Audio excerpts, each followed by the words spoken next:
cái đầu nó đầu leo lên nữa. Đây. Từ từ. Con quỷ nó thả là nó trốn rồi. Từ từ. Từ từ.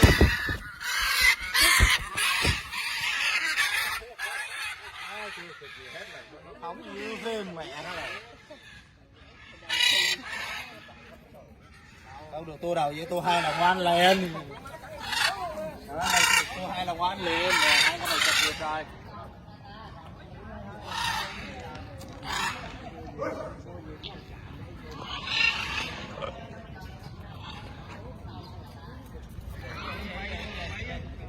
Con nào mà cắn không đâu là Halloween hả? Đúng rồi, con mà cắn là Halloween. Halloween nó thành hút thôi. Kìa, cái nét này kìa.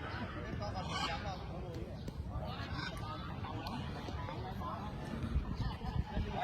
Đâu có dám giữ đâu. Má móc không nào. Mẹ mày bị bay bay chứ đấy.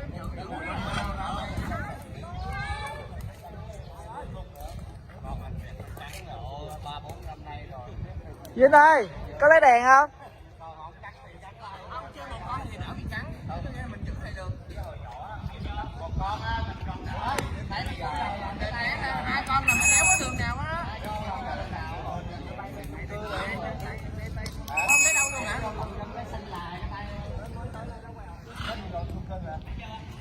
Đây nè, đây nè. Yeah. Con nào mà nó nuôi xấu rồi chắc con người nào nó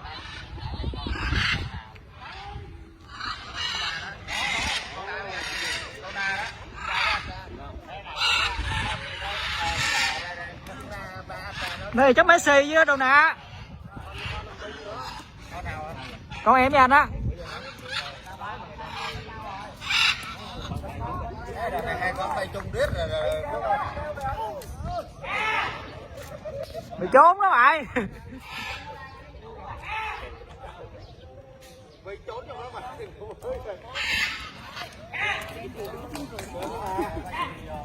Chui vô rồi. Ca xin ba.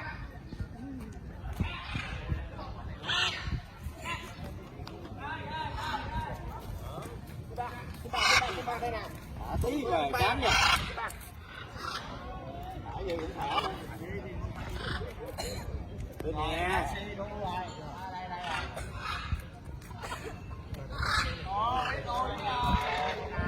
Messi đâu? Mẹ rồi, rớt đài, còn hai con Caleb mà.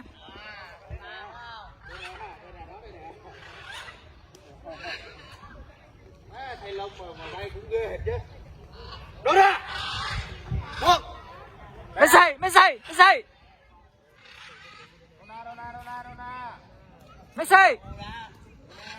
Dona nè, đi xuống theo dẫn Messi xuống nè. Áo này không áo xanh biết nó này mình hực mình luôn đó.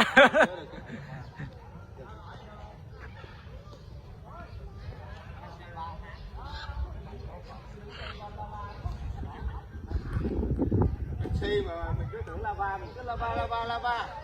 Khi nào nó xuống hả?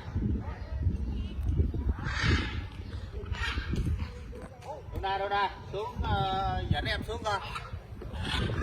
Đậu đi. Messi. Messi.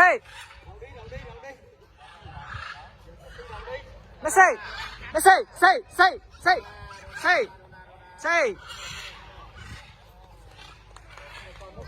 Chừng nhau.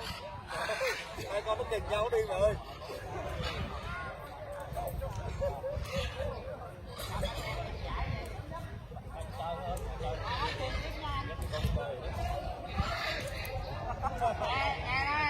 Làm bữa nào anh đẹp đó,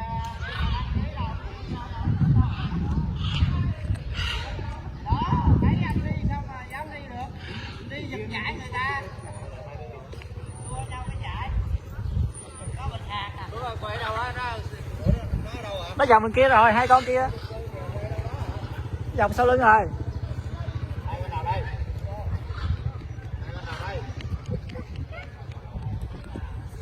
Hai con kia nó dụ nhau rồi.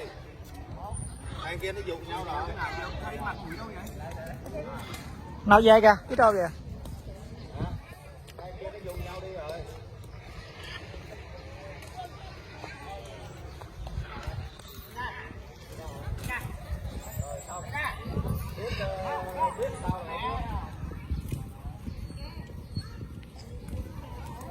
Rồi hai quỷ kia có đậu không anh?